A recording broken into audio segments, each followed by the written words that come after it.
Most welcome dear students, आप सभी लोगों का स्वागत है आपके अपने यूट्यूब चैनल डीजे सर पर। क्लास 10th के बच्चे हो जाए चाहे 12th के बच्चे हो जाए, सामान्य हिंदी, साहित्यिक हिंदी, उन सभी के बच्चों के लिए जो व्याकरण हिंदी व्याकरण का मोस्ट इंपॉर्टेंट क्वेश्चन है रस, जिसमें देखिए तो वह आपसे ज़रूर पूछा जाता है और यह फिक्स होता है और आपको अच्छा खासा नंबर देकर चला जाता है। तो डियर स्टूडेंट्स, आज हम लोग बात करने वाले हैं आपके मोस्ट इंपॉर्टेंट 5 से 6 रसों के बारे में, जो कि बहुत ही इंपॉर्टेंट है। और देखिएगा इन्हीं में से आपको कहीं ना कहीं से 2 से 3 नंबर आप लोग को ये आसानी से देकर चले जाएंगे। सबसे बड़ी बात है कि डेफिनेशन तो आपको सरल भाषा में बताया ही गया है और उसके साथ ही साथ एग्जाम्पल आपको इतना सरल लिया गया है कि आप एक बार खुद देखेंगे तो स्वयं ही आपको याद हो जाएगा। और वो आपके कंटेंट से भी रिलेटेड है, मतलब आपकी बुक से है, आपकी किताब से ही ज़्यादातर मिल जाएंगे एग्जाम्पल, और वो सरल है एकदम काफ़ी। तो डियर स्टूडेंट्स, वीडियो में अंत तक बने रहिएगा। हम लोग बात करते हैं, देखिए यहाँ पर जो रस की बात करते हैं डियर स्टूडेंट्स कि रस होता क्या है। तो रस के बारे में अगर हम लोग बात करें तो सीधा सीधा देखिए रस का मतलब क्या निकल कर आता है। रस का शाब्दिक अर्थ क्या होता है? आनंद होता है। ठीक है, क्या होता है? आनंद होता है। काव्य को पढ़ने या सुनने से जिस आनंद की अनुभूति होती है उसे रस कहा जाता है। इस रस को काव्य की आत्मा भी कहा जाता है। आत्मा का मतलब ये चीज याद रखिएगा, बहुत ही मुख्य चीज है, बहुत ही मोस्ट इंपॉर्टेंट चीज है। रस को काव्य की क्या कहते हैं हम लोग? आत्मा भी कहते हैं। तो आनंद की अनुभूति मिले हम लोग को, शाब्दिक अर्थ क्या होता है? आनंद होता है। रस हिंदी की भाषा में अगर देखा जाए, साहित्य की भाषा में देखा जाए, तो रस का शाब्दिक अर्थ क्या होता है? आनंद की अनुभूति होना। काव्य को पढ़ने या सुनने से जिस आनंद की अनुभूति होती है उसे रस कहा जाता है। रस को काव्य की आत्मा माना जाता है। तो यहाँ पर तो बात हो गई इसकी। अब हम लोग बात करेंगे यहाँ पर जो आपके मोस्ट इंपॉर्टेंट कुछ जो है आपके रस, उनके बारे में। और लगभग 4 से 5 हैं आपके, और सभी के सभी बहुत ही महत्वपूर्ण हैं। तो डियर स्टूडेंट्स, चलिए बने रहिए। देखिए 9 से 10 12 हम लोग तो देखते हैं इस रसों के बारे में, लेकिन यहाँ पर मैं मोस्ट इंपॉर्टेंट आपके 5 या 4 बात करूंगा, वो देखिएगा यहाँ से आपको देखने को मिल जाएंगे। तो पहला डियर स्टूडेंट्स जो हम लोग का है, देखिए यहाँ पर पहला क्या है आपका? श्रृंगार रस है। कौन सा रस है? श्रृंगार रस। तो श्रृंगार रस के बारे में अगर हम लोग बात करें तो श्रृंगार रस में प्रेम का वर्णन होता है। देखेंगे ज्यादातर क्या होता है, नायक नायिकाओं का परिचय मिलता है, तुम आपको कृष्ण का जी की लीलाओं का वर्णन होता है इसमें गोपियों के साथ। तो वहां पर श्रृंगार रस होता है। क्या होता है? श्रृंगार रस होता है। और ये जो होता है देखिए, रसों का सम्राट भी कहा जाता है, रसराज कहा जाता है इसको ना।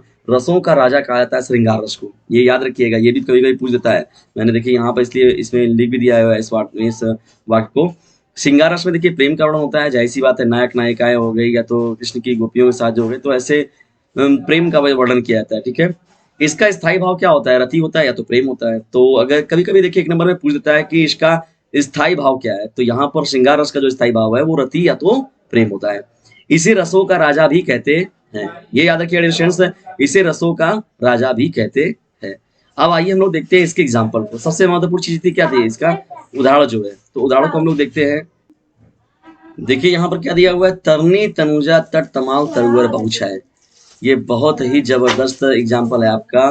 तरनी तनुजा तट तमाल तरुवर बहुछाय। देखिए ये यहाँ पर जब आप पढ़ते हैं तो इसमें मैंने इसकी व्याख्या भी, तरनी तनुजा यानी तनुजा तट के किनारे देखिए तमाल का जो वृक्ष है वो अपनी छाया को घिरे हुआ है। तो मतलब पेड़ इस प्रकार छाया हुआ कि वहां पर श्रृंगारता का वर्णन हो रहा है। तो श्रृंगार रस यहाँ पर है, तरनी तनुजा तट तमाल तरुवर बहु छाय। बहुत ही सरल एग्जाम्पल है और आप इसको पढ़ते भी हैं, आपकी बुक का ही है। ठीक है डियर स्टूडेंट्स, देखिए एकदम सीधा सीधा है, तरनी तनुजा तट तमाल तरुवर बहु छाय। ये श्रृंगार रस का आपका एग्जाम्पल हो जाएगा। अब आइए बढ़ते हैं हम लोग दूसरे एग्जाम्पल की ओर। दूसरा एग्जाम्पल देखिए हम लोग क्या है, दूसरे एग्जाम्पल की ओर हम लोग बढ़ते हैं। तो दूसरा एग्जाम्पल हम लोग का इसमें हो जाएगा आपका हास्य रस। ठीक है, हास्य रस। तो हास्य रस को भी हम लोग देखते हैं डियर स्टूडेंट्स।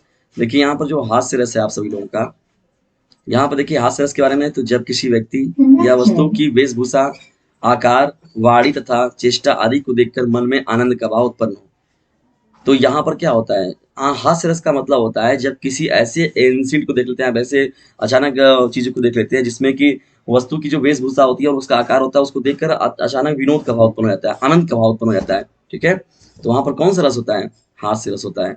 देखकर देखिए मन में आनंद का भाव उत्पन्न हो जाए। और ये चीज सबसे याद रखिएगा कि इसका स्थायी भाव क्या होता है? हास। हास का मतलब हंसी जो होती है, मुस्कान जो होती है, वह इसका स्थायी भाव होता है।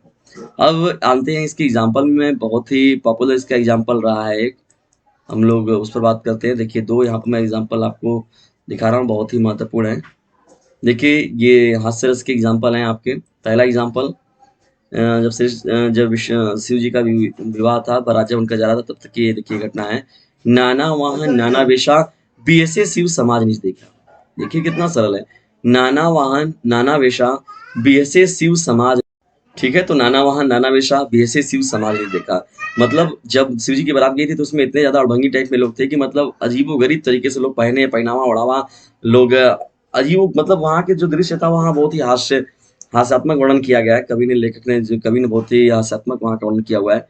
अब देखिए दूसरा इसमें क्या एग्जाम्पल है, मोदक पाकर नाचता तुलतुल बाण गणेश, पेट सूढ़ हिलने लगा हिसते शिवा शिवेश। तो ये आपका एक एग्जाम्पल है कि नाना वहाँ नाना वेशा बीएसए शिव समाज निज देखा जो है आपका बहुत ही ज़्यादा सरल है और इसको आप आसानी से क्या कर सकते हैं, कर भी सकते हैं। ठीक, अब बढ़ते हैं हम लोग, देखिए तीसरा जो आपका एग्जाम्पल इसमें है, करोड़ रस के बारे में बात, करोड़ रस पर चला जाए हम लोग, करोड़ रस को देखते हैं। करोड़ रस भी बहुत ही सीधा है, कुछ भी नहीं है इसमें भी।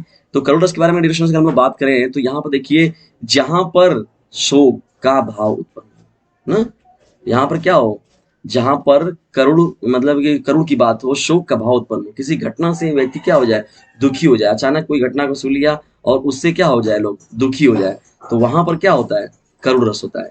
ठीक, और ये जो घटना होती है वो मतलब व्यक्ति के जिससे वियोग, जिसे श्रृंगार में आप पढ़ते हैं तो वियोग और संयोग श्रृंगार होता है ना, तो वियोग में मतलब कि व्यक्ति के मिलने की संभावना बन जाती है, लेकिन यहाँ पर मिलने की संभावनाएं बहुत दुर्लभ रहती हैं।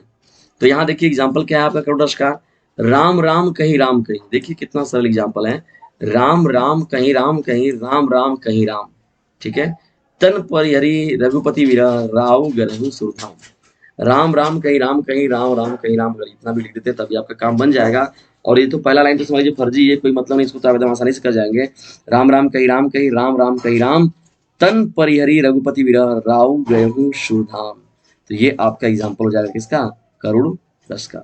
तो डियर स्टूडेंट्स, आइए हम लोग अब आगे बढ़ते हैं और देखते हैं कुछ और महत्वपूर्ण जो आपके हैं इसमें, तो उसका डिस्कशन जो होगा हम लोग अपने अगले वीडियो में करेंगे। तो यहाँ तक जो था इसमें हम लोगों ने क्या किया, आपके 3 महत्वपूर्ण जो रस थे, करुण रस, और उसके साथ ही साथ कौन सा था, हास्य रस, और यहाँ पर श्रृंगार रस, तीनों के ऊपर बात की गई और तीनों के महत्वपूर्ण एग्जाम्पल पर भी बात की गई।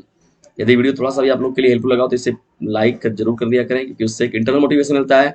और चैनल पर नए तो चैनल को सब्सक्राइब करके अपने पास रख लीजिए। और तीसरी जो सबसे मोस्ट इंपॉर्टेंट चीज़ है कि शेयर शेयर जरूर कर दिया करें, क्योंकि आज जानते हैं कि ऑनलाइन प्लेटफॉर्म का सबसे बड़ी स्टडी का जो साधन होता है, sharing is the best way of learning. इसलिए जब भी कोई अगर चीज़ों को आप पढ़ रहे हैं तो उसे शेयर जरूर कर दिया करें। तो यहाँ पर देखिए ये बातें हो गई, और उसके जो व्हाट्सएप ग्रुप के बच्चे जो हैं, और उसके साथ साथ डिस्क्रिप्शन बॉक्स में आप जाइए, किसी भी चैनल को आप खोलेंगे या किसी वीडियो को पार्टिकुलर देखते हैं तो वहाँ पर 950 690 285 7 नाम का एक नंबर मिलेगा आपको। उस नंबर से आप फ्री में ज्वाइन हो सकते हैं और अपनी तैयारी को आप बेहतर कर सकते हैं। यदि आपके पास नेट नहीं भी है तब भी आप पीडीएफ के माध्यम से भी फ्री में आप पढ़ सकते हैं। तो मिलते हैं अगली वीडियो में, तब तक के लिए टेक केयर, गुड बाय, जय हिंद जय भारत।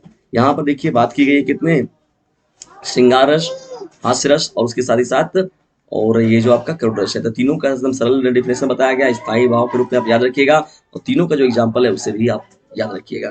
और जो आपके दो और महत्वपूर्ण रस है उन पर हम लोग बात करेंगे। और रस के बारे में देखा जाए तो आनंद की जब अनुभूति होती है, या जब हम लोग काव्य को पढ़ते हैं तो जो उसमें आनंद हमको देता है, तो आनंद देने वाला जो तथ्य होता है उसी को हम लोग रस कहते हैं।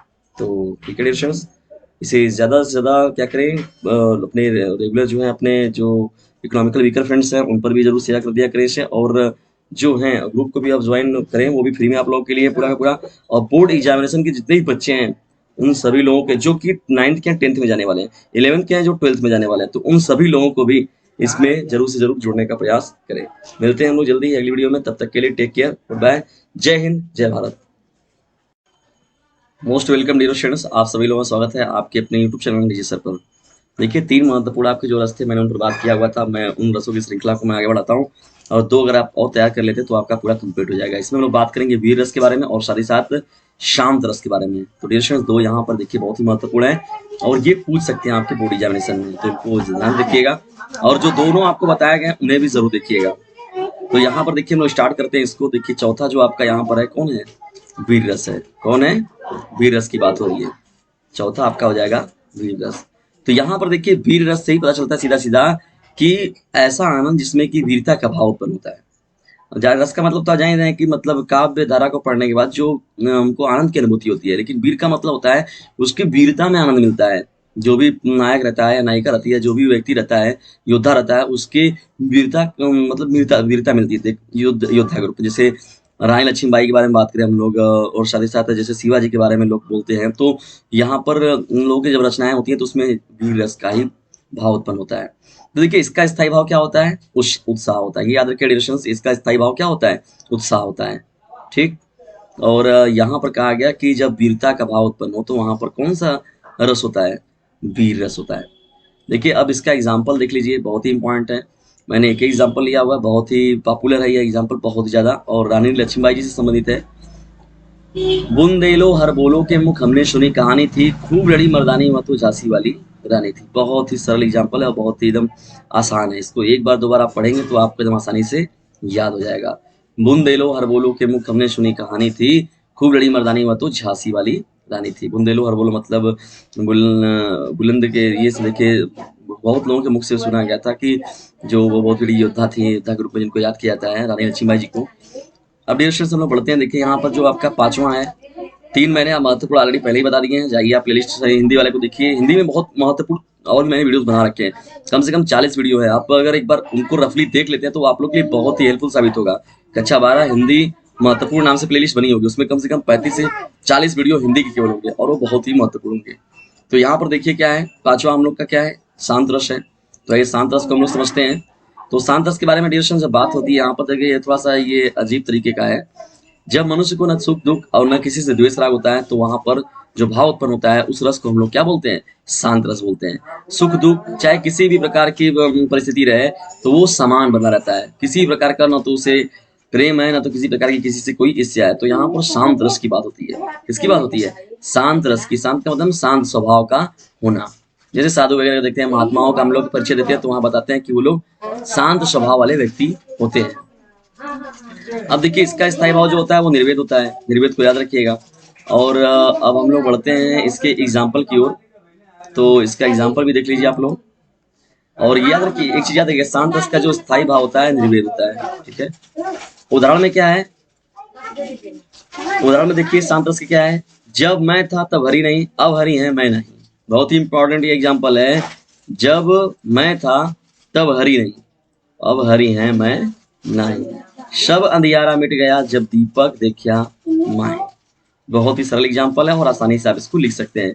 जब मैं था तब हरी नहीं, अब हरी है मैं नहीं। शब अंधियारा मिट गया सब दीपक देखा माए। तो डियर स्टूडेंट्स ये आपका एग्जाम्पल है किसका, शांत रस का। तो इस तरह देखिए बात हुआ आपसे श्रृंगार रस के बारे में बात हुआ, बहुत ही इंपॉर्टेंट है, पूछता है आपसे नियमित रूप से। उसके साथ ही साथ जो मैंने आपको 5 महत्वपूर्ण जो रस बताए हुए इन्हीं में से आपका 1-2 जो भी आना रहेगा इसी में से आपका आएगा। सरल उदाहरण भी लिया गया है और एग्जाम्पल भी, आप उसको आसानी से लिख सकते हैं। तो डियर स्टूडेंट्स और जो पूरे के पूरे को आप एक बार जरूर देखिएगा। ठीक है, मिलते हैं हम लोग अगली वीडियो में, तब तक के लिए टेक केयर, गुड बाय, जय हिंद, जय भारत।